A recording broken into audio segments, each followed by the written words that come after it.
میرے عزیز بھائیوں، بزرگوں اور دوستوں، 1445 کا دوسرا مہینہ ماہ صفر کے نام کا مہینہ ہے۔ ماہ صفر کی اپنی ایک الگ شناخت، ایک الگ نام ہے اسلامی مہینوں میں۔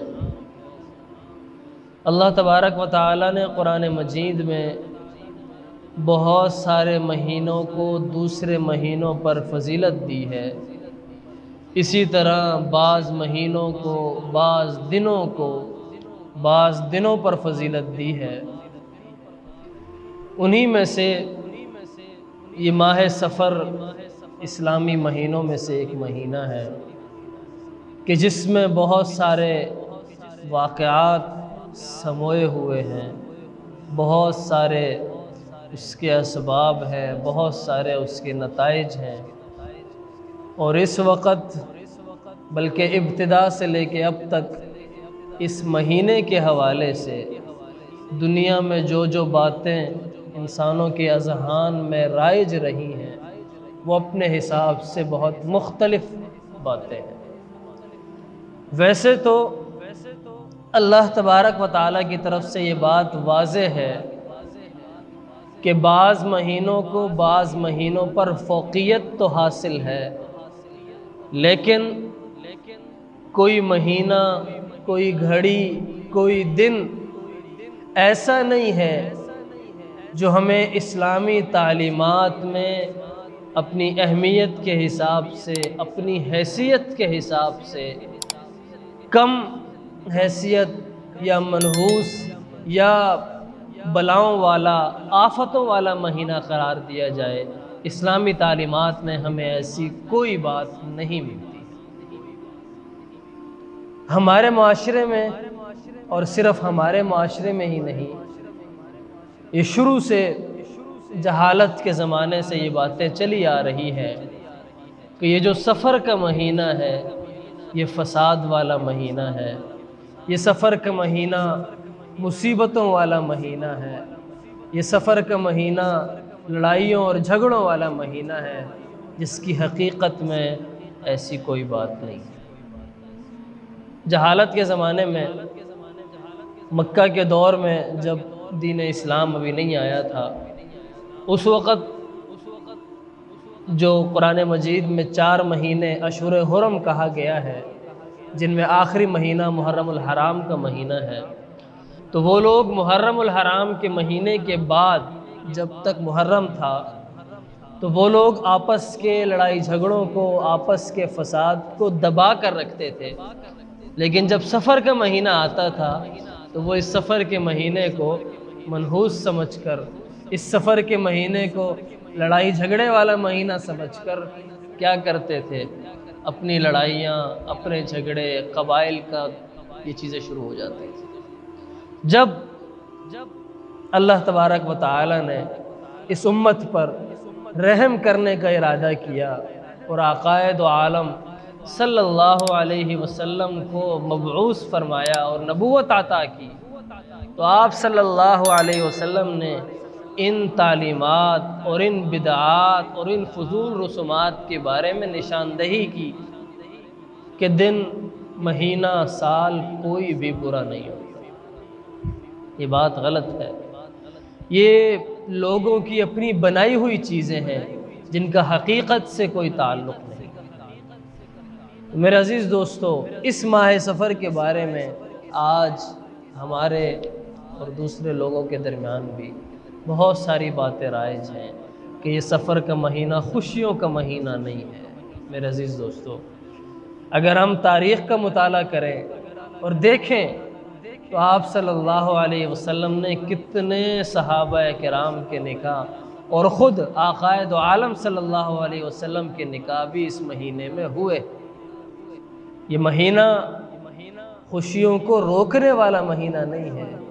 اسلامی تاریخ میں، اسلامی کیلنڈر اور اسلامی مہینوں میں کوئی مہینہ ایسا نہیں ہے، بلکہ یہ میری اور آپ کی اس تربیت کا نتیجہ ہوتا ہے اس ماحول کا نتیجہ ہمیں ملتا ہے جس کی وجہ سے ہمارا یہ گمان بن جاتا ہے کہ یہ مہینہ، اس مہینے کے یہ خرابی ہے اور اس مہینے میں یہ فلاں مسئلہ ہے۔ تو میرے عزیز دوستو، ہمیں اس سفر کے مہینے کے متعلق جو چیزیں پھیلائی گئیں، بتائی گئیں یا ہم نے سنی، لوگوں کو دیکھا، ہمیں ان کو دور کرنا ہے، ختم کرنا ہے۔ اور یہ سفر کا مہینہ ایک اور بہت بڑی وجہ ہے جس کی وجہ سے بہت اہمیت کا حامل ہے، بہت بڑی فضیلت کا حامل ہے کہ جب مکہ مکرمہ میں آقائے دو عالم صلی اللہ علیہ وسلم کی نبوت کے بعد اسلامی تعلیمات کی ترویج خاموشی سے چلتی رہی، چھپ چھپ کر اسلامی تعلیمات کو پھیلایا جاتا رہا، کفار کے مظالم کی وجہ سے، مشرکین کی سختیوں اور مصیبتوں کی وجہ سے، تکلیفوں کی وجہ سے۔ تو اس وقت جب تکلیفیں بہت بڑھ گئیں، جب مسائل بہت زیادہ ہونے لگے، تو آپ صلی اللہ علیہ وسلم کو اللہ تبارک و تعالیٰ کی طرف سے مسلمانوں کو ہجرت کا پیغام ملنے لگا، اور وقتاً فوقتاً 2-2 4-4 کر کے مسلمان ہجرت کرنے لگے۔ روایات میں لکھا ہے کہ کبھی آپ صلی اللہ علیہ وسلم کو خواب میں مختلف باتیں بتلائی گئیں۔ کوئی بسا اوقات بعض حضرات اور بعض مفسرین لکھتے ہیں کہ متعین مقام بتلایا گیا کہ آپ نے موجودہ مدینہ اور اس وقت کا جو یثرب تھا اس کی طرف ہجرت کرنا ہے، اور بعض مفسرین لکھتے ہیں کہ آپ صلی اللہ علیہ وسلم کو یمن، حبشہ اور اس طرح کے دیگر مقامات کے بارے میں بتایا گیا کہ ان میں سے آپ جہاں چاہیں ہجرت کر سکتے ہیں۔ تو خلاصہ یہ ہے کہ ان تمام باتوں کے بعد بالآخر آپ صلی اللہ علیہ وسلم نے موجودہ مدینہ کو امن کا مدینہ قرار دے کر، امن کا شہر قرار دے کر اپنے مسلمانوں کو، اپنے مسلمان اصحاب کو اس یثرب کی طرف ہجرت کرنے کا پیغام دیا اور بتلایا کہ اس کی طرف ہجرت شروع کی جائے۔ چنانچہ وقتاً فوقتاً جیسے جیسے آسانی ہوتی رہی، صحابہ کرام ہجرت کرتے رہے۔ جب مکہ کے ان مشرکین اور کفار نے دیکھا کہ یہ مکہ کے گھر ویران ہوتے جا رہے ہیں، یہ آہستہ آہستہ 2-2 کر کے، 4-4 کر کے یہ مسلمان مکہ سے باہر ہجرت کرتے چلے جا رہے ہیں، تو انہیں یہ خطرہ لاحق ہوا کہ بہت جلد ہم تو ویران ہو جائیں گے، بہت جلد یہ لوگ آقائے دو عالم صلی اللہ علیہ وسلم کے اصحاب یہاں سے کوچ کر کے چلے جائیں گے۔ تو انہوں نے بجائے اس کے کہ اپنے مظالم کو کم کرتے، شیطان نے ان کی عقلوں پر ایسا پردہ ڈالا ہوا تھا کہ بجائے اس کے کہ اپنے مظالم کو کم کرتے، مسلمانوں کو چین کی نیند سونے دیتے، انہیں سکھ کا سانس لینے دیتے، شہر میں رہنے کی اجازت دیتے، بجائے اس کے انہوں نے اس مکہ کی دھرتی پر اسلام لانے والے آقائے دو عالم صلی اللہ علیہ وسلم کو ان کی تعلیمات سمیت نعوذ باللہ ختم کرنے کا ارادہ کیا، اور اس کے لیے مشورے کیے، دارالندوہ میں بیٹھ کے بہت ساری مشاورتیں ہوئیں اور بہت سارے مشورے لوگوں نے دیے، اور اسی مشورے میں شیطان ابلیس ایک بوڑھے شخص کی شکل میں بیٹھ کر مشورے دیتے رہا، اور ابو جہل نامی شخص کا مشورہ آخر میں سب کا اس پر اتفاق ہوا، اور یہی فیصلہ ہوا کہ نعوذ باللہ آقائے دو عالم صلی اللہ علیہ وسلم کو آج کی رات ہی اس دنیا سے ختم کر دیا جائے۔ خیر، قرآن مجید میں اللہ تعالیٰ فرماتے ہیں کہ ایک وقت اور ایک جگہ وہ تھی کہ جہاں وہ بیٹھ کر آپ کے خلاف چالیں چل رہے تھے، آپ کے خلاف داستانیں اور گڑے بن رہے تھے۔ ایک طرف اللہ تبارک و تعالیٰ اپنے محبوب پیغمبر کو نکالنے کی ترتیب بنا رہا تھا، انہیں بحفاظت راستے کی ترتیب بنا رہا تھا، اور یہ بات میں اور آپ بخوبی جانتے ہیں، اور ہر مسلمان جانتا ہے کہ دنیا میں 1000 چالیں آ جائیں، دنیا میں لوگوں کے ہزاروں مکر و فریب آ جائیں، لیکن سب سے بہترین طریقہ اور سب سے بہترین چال کس کی ہوگی؟ اللہ تبارک و تعالیٰ کی۔ تو اللہ تبارک و تعالیٰ نے عقائد عالم صلی اللہ علیہ وسلم کو اس رات کہ جب آپ کے گھر مبارک کا پہرا دیا جا چکا تھا آپ کے خلاف گھناؤنی سازش کے لیے اور اس کو انجام دینے کے لیے، اس پہرے کے دوران آپ صلی اللہ علیہ وسلم کو اس مبارک گھر سے بحفاظت عقائد عالم صلی اللہ علیہ وسلم کے سب سے محبوب اور پیارے ساتھی حضرت ابوبکر صدیق رضی اللہ تعالیٰ عنہ کے گھر پہنچایا، اور پھر وہاں سے ہجرت کا سفر شروع ہوا۔ اور یہ بات جب بھی ہجرت کے سفر کی بات آتی ہے، جب کبھی ہجرت کا نام لیا جاتا ہے اور ہجرت کی مشکلات کا نام لیا جاتا ہے، تو ایک ہستی ایسی ہے کہ جس کا نام، جس کا ذکر، جس کی یاد سب سے پہلے دل میں آتی ہے، اور وہ ہستی کون سی ہے؟ جناب ابوبکر صدیق رضی اللہ تعالیٰ عنہ کی ہستی۔ اسلامی تعلیمات اور عقائد عالم صلی اللہ علیہ وسلم کی بچپن، نبوت اور اختتام سے لے کر یہ گھرانہ شروع سے انتہا تک اسلام کا خادم رہا، عقائد عالم صلی اللہ علیہ وسلم کا خادم رہا، اور صرف خادم نہیں رہا، ہر مشکل موڑ پر، ہر کٹھن مرحلے پر، جہاں جہاں ضرورت پڑی، یہ گھرانہ اور حضرت ابوبکر صدیق رضی اللہ تعالیٰ عنہ ہر خدمت میں پیش اور آگے رہے۔ جب آپ صلی اللہ علیہ وسلم کا ہجرت کا ارادہ ہوا اور آپ حضرت ابوبکر صدیق رضی اللہ تعالیٰ عنہ کے گھر پہنچے اور اپنی خواہش بتائی اور بتایا کہ حکم ہوا ہے ہجرت کا، تو آپ یقین کیجئے حضرت ابوبکر صدیق رضی اللہ تعالیٰ عنہ نے عقائد عالم صلی اللہ علیہ وسلم سے ارشاد فرمایا کہ یا رسول اللہ، مکہ کے مظالم، مکہ کی تکالیف اور ان مشرکین اور کفار کی سزاؤں کو دیکھ کر اندازہ تھا کہ یقیناً اللہ تبارک و تعالی ہمیں بھی ہجرت کی اجازت دے دیں گے، اسی لیے گزشتہ 4 مہینے سے وہ 2 اونٹنیاں اپنے اور عقائد عالم صلی اللہ علیہ وسلم کے نام پر پال رہے تھے، اسی لیے جب آپ پہنچے تو انہوں نے 2 اونٹنیاں آپ کے نام کر دی اور فرمایا کہ حضور ان میں سے جو چاہیں آپ رکھ لیں اور جو چاہیں میرے نام کر دیں۔ پھر یہ سفر شروع ہوتا ہے، ہجرت کا سفر، اور یہ ہجرت کا سفر جب شروع ہوتا ہے، درمیان میں مشرکین مکہ کی تلاش، مشرکین مکہ کے تعاقب اور ان ساری چیزوں کو مد نظر رکھتے ہوئے غار ثور میں پناہ لی جاتی ہے، اور 3 دن تک جب غار ثور میں پناہ لی جاتی ہے، اندازہ لگائیے مکہ کے سارے مشرکین، مکہ کے سارے کفار، اور اس سے بڑھ کر راستوں کو پہچاننے والے، قدم کے نشانوں کو پہچاننے والے، ان تمام ماہرین کی خدمات لی جاتی ہیں ان دونوں اشخاص کو تلاش کرنے کے لیے۔ اس مشکل موڑ پر، اس کٹھن مرحلے پر بھی عقائد عالم صلی اللہ علیہ وسلم کا ساتھ دینے والا جو گھرانہ ہے، وہ حضرت ابوبکر صدیق رضی اللہ تعالیٰ عنہ کی بہن، حضرت ابوبکر صدیق رضی اللہ تعالیٰ عنہ کا غلام، اور حضرت ابوبکر صدیق رضی اللہ تعالیٰ عنہ کا بیٹا، یہ تینوں اس مشکل مرحلے پر بھی خدمت پر پیش۔ اسماء بنت خدیجہ رضی اللہ تعالیٰ عنہ آپ کے لیے کھانا لے کر آتی ہے، آپ کا غلام عامر بن فہیرہ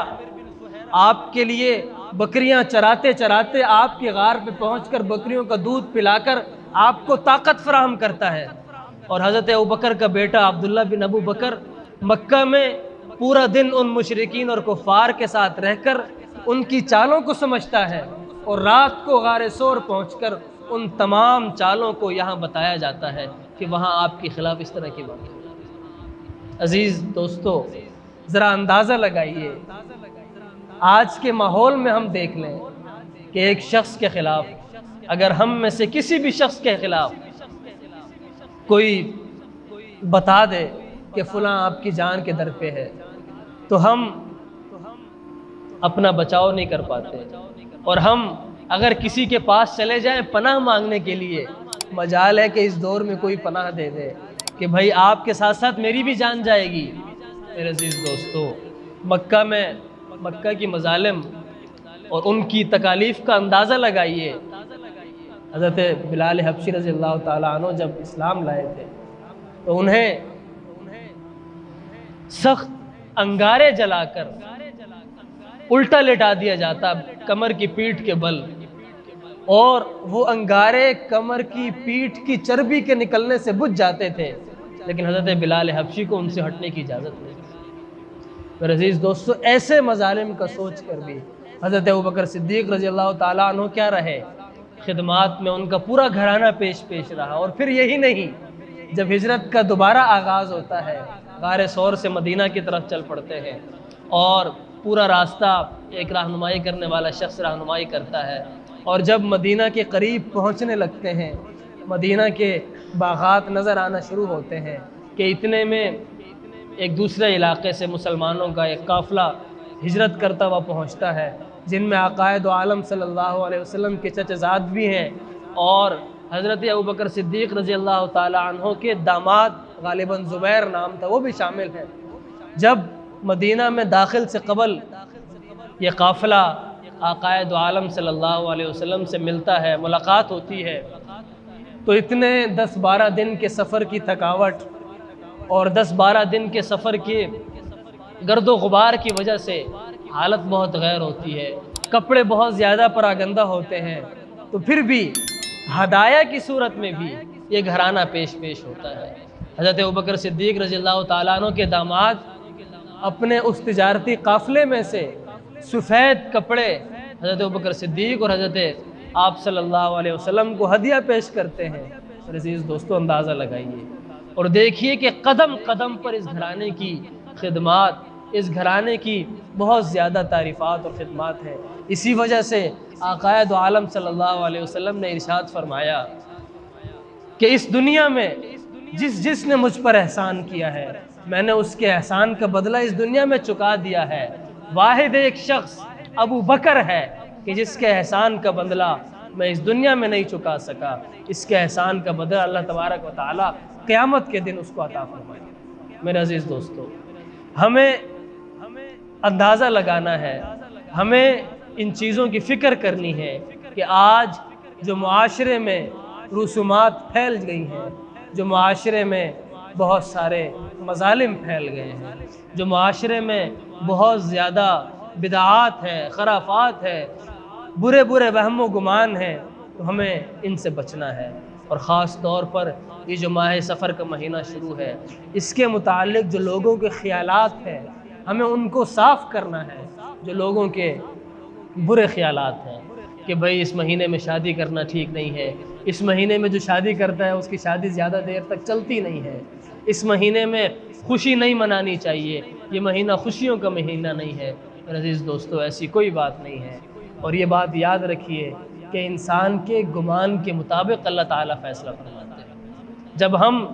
کوئی برا گمان کرتے ہیں کسی سے بھی متعلق، چاہے وہ دن ہو، کوئی شخص ہو، یا کوئی جگہ ہو، یا کوئی مہینہ ہو، یا کچھ بھی ہو، جب ہم کسی سے متعلق کوئی برا گمان کرتے ہیں تو اللہ تبارک و تعالی ہمارے گمان کے مطابق فیصلہ فرماتا ہے۔ تو جتنا اچھا گمان ہوگا اتنی ہی اچھی علامات ہوں گی، اتنی ہی خوشخبریوں کی ہمیں پیش خیمہ ثابت ہوگی، اور اتنی ہی ہمیں خوشخبریاں ملیں گی۔ تو میرے عزیز دوستو، ہمیں کوشش کرنی چاہیے کہ جس معاشرے میں ہم رہ رہے ہیں، اگر اس معاشرے کے اندر کوئی خرافات پھیل رہی ہے تو اس کی روک تھام کرنا بھی میری اور آپ کی ذمہ داری ہے۔ اگر کسی معاشرے میں کوئی غلط بات پروان چڑھ رہی ہے تو اس کو روکنا اس معاشرے میں رہنے والوں کی ذمہ داری ہے۔ اگر آج ہم اس غلط بات کو پھیلنے سے نہیں روک سکتے، اگر آج ہم نے اس غلط گمان کو پھیلنے سے نہ روکا، تو کل کو یہی غلط گمان ہمارے لیے وبال جان بن جائے گا۔ میرے عزیز دوستو، اور میں کہا کرتا ہوں، اور ہمیشہ میں اپنے بیان کے آخر میں یہ بات کر جاتا ہوں کہ کسی بھی معاشرے کو سنوارنے کے لیے اس کے نوجوانوں کی تربیت بہت ضروری ہے۔ کسی بھی معاشرے کو سنوارنے اور صحیح راستے پر چلانے کے لیے اس کے نوجوانوں کی تربیت بہت ضروری ہے۔ نوجوان کسے کہتے ہیں؟ جس کی جوانی بالکل نئی ہو۔ آج کی دور میں 15 سے 20 سال کا جو بچہ ہے، جو بالکل نوجوان ہے، اپنی جوانی کی دہلیز پہ قدم رکھ رہا ہے، اگر آج اس کی تربیت ٹھیک ہو گئی، اگر اس بچپنے سے نکلتی اس جوانی کی عمر میں اس کی تربیت ٹھیک ہو گئی، اس کا ذہن صاف ہو گیا اسلامی تعلیمات سے متعلق، اس کا ذہن بنا دیا گیا معاشرے کی روایات کو سنوارنے سے متعلق۔ کل کو جب یہ نوجوان میچیور ہوگا، اپنی عمر کی جوانی کے آخری حصے پر پہنچے گا اور اس معاشرے کا یا اپنے گھر کا جب بڑا بنے گا، لیڈر بنے گا، تو اس وقت اس کی جو تربیت کی گئی ہوگی اس تربیت کا اثر اس کے ماتحت رہنے والے سب پر ہوگا۔ اس لیے میرے عزیز دوستو، آج کے نوجوان کی تربیت بہت ضروری ہے۔ اگر ہم نے آج کے نوجوان کو صحیح سمت پر چلا دیا، اس کی صحیح رہنمائی کر دی، تو ہمارا مستقبل روشن ہو جائے گا، ہمارا مستقبل اسلامی تعلیمات میں گھر جائے گا، ہمارا مستقبل اسلامی تعلیمات پر چلنے والا بن جائے گا۔ میرے عزیز دوستو، اس نوجوان کی تربیت کی ذمہ داری کس کی ہے؟ اس معاشرے میں رہنے والے ان بڑے حضرات کی ہے کہ جو ان نوجوانوں کے سرپرست ہے، جس کے ماتحت یہ نوجوان ہیں۔ میرے عزیز دوستو، ہم میں سے ہر شخص یہ ارادہ کرے، ہم میں سے ہر شخص اپنی ذات کی حد تک یہ تہیہ کر لے، یہ وعدہ کر لے کہ جہاں تک اس کا بس چلتا ہے، اگر وہ اپنے گھر میں بڑا ہے تو اپنے گھر کی صحیح رہنمائی کرے، اپنے گھر میں اپنے ماتحت رہنے والوں کو صحیح تربیت فراہم کرے۔ اگر وہ دفتر جاتا ہے تو دفتر میں اپنے ماتحت رہنے والوں کی اسلامی تعلیمات کی روشنی میں تربیت کرے، انہیں اچھی چیزیں سکھلائے، بری چیزوں سے دور کرے۔ اگر وہ معاشرے میں رہنے والے کسی اپنی گیدرنگ میں، دوست احباب میں اپنے رہنے والوں کی ذہن سازی کرے، ان کو اچھی چیزیں سکھائے، اسلامی تعلیمات سکھائے۔ اور میرے عزیز دوستو، آج کے اس دور میں کوشش کیجئے کہ جہاں تک تربیت کا تعلق ہے، انتہائی پیار محبت سے ہو، انتہائی سمجھانے اور خوش اسلوبی کے انداز سے ہو، کم سے کم اس میں سختی ہو، کم سے کم اس میں مار پیٹ ہو، اور کوشش کی جائے کہ بڑے ہی احسن انداز سے، پیار محبت والے انداز سے اور سمجھانے والے انداز سے سمجھایا جائے۔ انشاءاللہ آج جب یہ نوجوان اپنی صحیح سمت کو پا لے گا، اپنی صحیح سمت کو، صحیح راستے کو تلاش کر لے گا، تو کل کو انشاءاللہ یہ معاشرہ بھی کارآمد ہوگا، اس معاشرے کے رہنے والے لوگ بھی صحیح راستے پر ہوں گے۔ اللہ تبارک و تعالیٰ سے دعا ہے کہ جو کچھ کہا گیا اس پر ہم سب کو عمل کی توفیق عطا فرمائے، اور عمل کر کے آگے سکھانے کی توفیق عطا فرمائے۔